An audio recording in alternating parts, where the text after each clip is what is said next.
भी आप बज़ाहिर बड़े संजीदा से हैं, क्या इसलिए कम हंसते हैं ताकि लोगों पे तरह रोब दबदबा बरकरार रहे? नहीं, ऐसा नहीं है।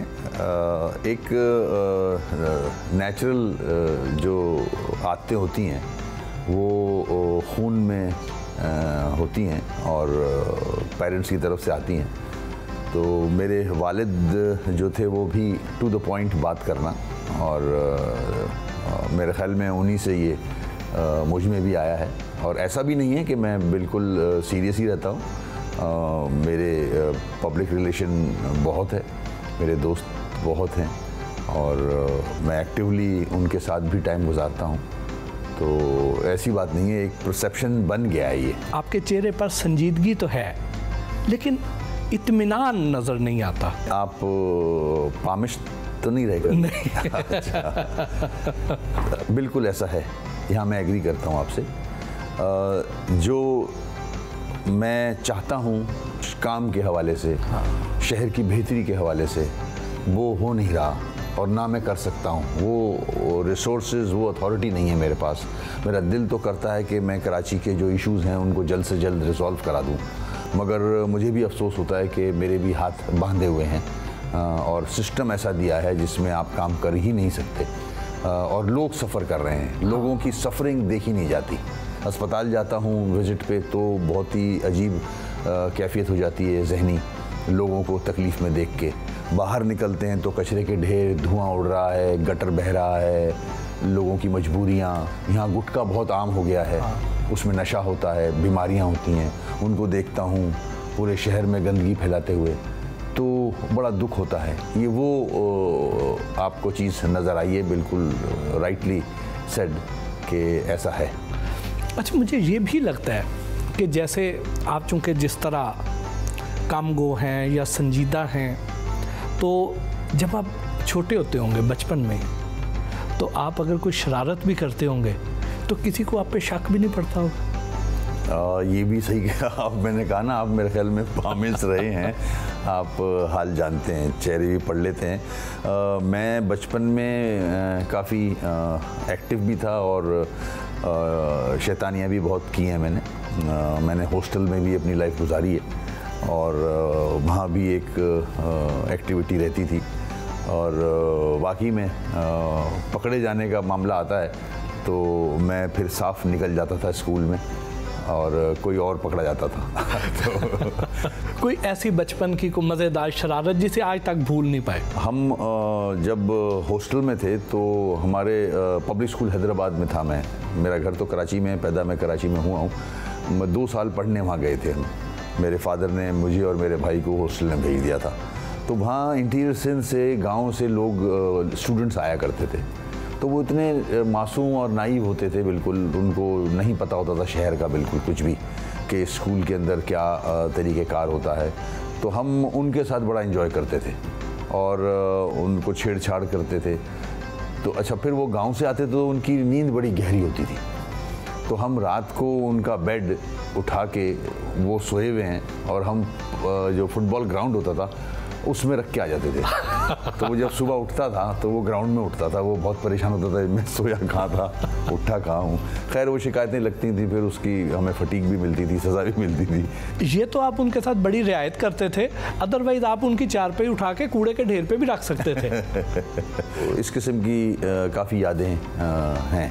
वालदैन में से कौन ज़्यादा सख्त था? वालदा सख्त थी और डिसिप्लिन थी काफ़ी, और वालिद भी डिसिप्लिन थे, मगर सख्ती जो है वो चेक वालदा रखा करती थी। मेरे वालिद पुलिस में थे और वो बिज़ी ज़्यादा रहते थे। लाड किसने ज़्यादा उठाए? मैं सबसे छोटा था तो इसलिए लाडला दोनों का ही था। हम लोग 9 भाई बहनें, 5 बहनें 4 भाई। पहला रोल मॉडल कौन सा था? फादर। क्या उनकी बात अच्छी लगती थी? क्या इंस्पिरेशन लेते थे उनसे? झूठ नहीं बोला करते थे, ईमानदारी से काम करते थे, डिसिप्लिन थे।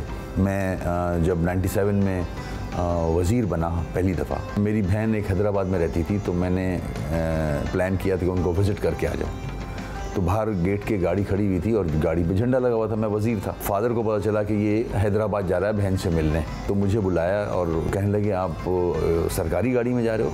मैं हाँ। तो कहने लगे सरकारी गाड़ी आपका तो पर्सनल काम है, बहन से मिलने जा रहे हो, ऑफिशियल गाड़ी क्यों इस्तेमाल कर रहे हो, पेट्रोल उनका गवर्नमेंट का खर्च करोगे आप। तो मुझे रोक दिया कि आप अपनी गाड़ी में जाएं। आपने डिग्री तो इंजीनियरिंग की ली, लेकिन रियल स्टेट में आ गए मजबूरन। जब मैं पाकिस्तान आया 86 में, तो एक टेलीकम्युनिकेशन कंपनी में मैंने नौकरी की थी। मैंने काफ़ी कोशिशें की टू गेट इनटू बिज़नेस। तो बिज़नेस में मुझे फार्मास्यूटिकल की फील्ड अच्छी लगी एक। उसके बाद अपनी एक मैंने सेटअप लगाया रेडियो रिकॉर्डर एंड टेलीविज़न बनाने का। मैं दूसरे ममालिक से इंपोर्ट करता था पार्ट्स और यहाँ असेंबल करता था। तो अल्लाह का शुक्र है कारोबार बहुत अच्छा चल रहा था मेरा। तो मेरे एक दो दोस्त थे जो रियल एस्टेट में काम करते थे, तो उनके साथ भी इन्वेस्टमेंट की। उसके बाद सियासत में आ गए। आपके मुखालफिन ये कहते हैं कि आप चूंकि अहम ओहदों पे रहे हैं, तो आपने वहाँ से फ़ायदा उठा के अपने बिजनेस को फैलाया। इसमें किस हद तक सदाकत? नहीं, मैं तो फॉरेन एक्सचेंज देने वाला आदमी हूँ अपनी मुल्क को। रिकॉर्ड पे है मैं 88 से फाइलर हूँ, इनकम टैक्स पे ही हूँ। जो भी पैसा मैं लेके आया बाहर से वो मैंने डिक्लेयर किया। मेरा घर अभी भी बहुत ही प्राइम प्रॉपर्टी है तारिक रोड पे। तो मैं उसी मिनिस्ट्री का वज़ीर था जिसमें वो इलाके जो हैं या जो प्लॉट्स हैं वो कमर्शलाइज़ किए जाते हैं। तो मेरे अपने ऑफिसर्स मुझे कहते थे कि अपना घर कमर्शलाइज़ कर लो आप, ताकि प्रॉपर्टी और 2-3 गुना बढ़ जाए। मैंने नहीं किया। जब आप स्टूडेंट लाइफ में थे, बचपन में थे, उस वक्त कभी सोचा था कि आप सियासत में आ जाएंगे और पाकिस्तान के सबसे बड़े शहर के मेयर भी बन जाएंगे? नहीं, मेरे जहन में भी नहीं था कि मैं इवन पॉलिटिक्स में आऊँगा। मगर ये इत्तेफाक कह लें कि वो जज्बा ज़रूर था अंदर के चीज़ें रिजॉल्व होनी चाहिए, अपना शहर, अपना सूबा, अपना मुल्क तरक्की करे। वाकई में मैं सियासत में आज 30 साल से ऊपर हो गए हैं और अवाम मोहब्बत करते हैं मुझे। आज तक दुनिया की तारीख में ऐसा नहीं हुआ कि जेल से इलेक्शन लड़के कोई इतने बड़े शहर का मेयर बना हो। कैसे आपने अपनी कैंपेन कैसे चलाई, कैसे लोगों तक आपका मैसेज गया? आप अगर कुछ ओहदों पे रहे हो और आप पब्लिक में हो तो लोग जानते भी हैं, आपको पहचानते भी हैं कि आपका कैरेक्टर क्या है, आप किस किस्म के आदमी हो। तो जेल में रहते हुए भी मुझे हैवी मैंडेट मिला, बाहर लोगों ने वोट डाला और मुझे मुंतखब कराया। आपकी मसरूफियात क्या होती हैं रोज़ाना? मेरा बड़ा टफ स्केड्यूल होता है, सुबह से लेके और रात तक। स्टार्टिंग फ्रॉम मीटिंग्स, लोगों से मिलना, डिपार्टमेंट्स के इश्यूज़ की मीटिंग होती है विद इन ऑफिस। 35 डिपार्टमेंट हैं मेरे, 13,000 एम्प्लॉइज़ हैं। इसी में शाम हो जाती है। फिर शाम में किसी का शादी ब्याह है, किसी की दावत है, किसी काउंसलेट में कोई डिनर है, तो ये सारी चीज़ें देखनी पड़ती हैं। मुझे ख़ुद जाना पड़ जाता है। बड़ा दिल करता है कि शाम को घर आके फैमिली के साथ बैठूं, मगर मजबूरन पहले वॉक किया करता था शाम को, अब वो वॉक भी चली गई है मेरी। अभी आज हमारे शहर में कुछ स्कीमें हैं, कुछ काम हो रहे हैं, उनको विज़िट करूँगा जाके। तो मेरा ख्याल है निकले हम। प्लीज़ आ जाएं।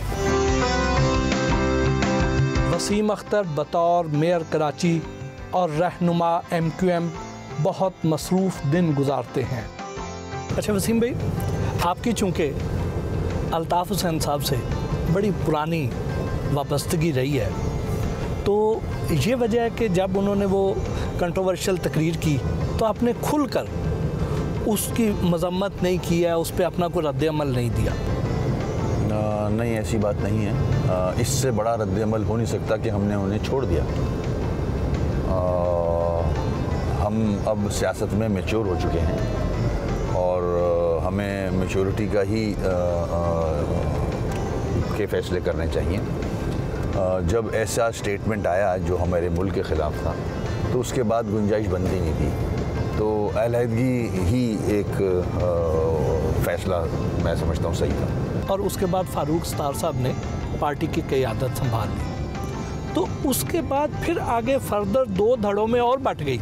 एक वो मरकज़ी लीडर नहीं है, तो आगे जाके अब ये टूट फूट का शिकार हो गई है। किस तरफ को जा रही है? फ़ारूक सत्तार का मसला आया, की जो सोच थी वो समझ से बाहर हो गई थी। वो बिल्कुल ही वीटो पावर चाहते थे कि ऑल इन ऑल अगर है कोई जमात में लीडर तो वो वही हों, वही डिसीजन लें।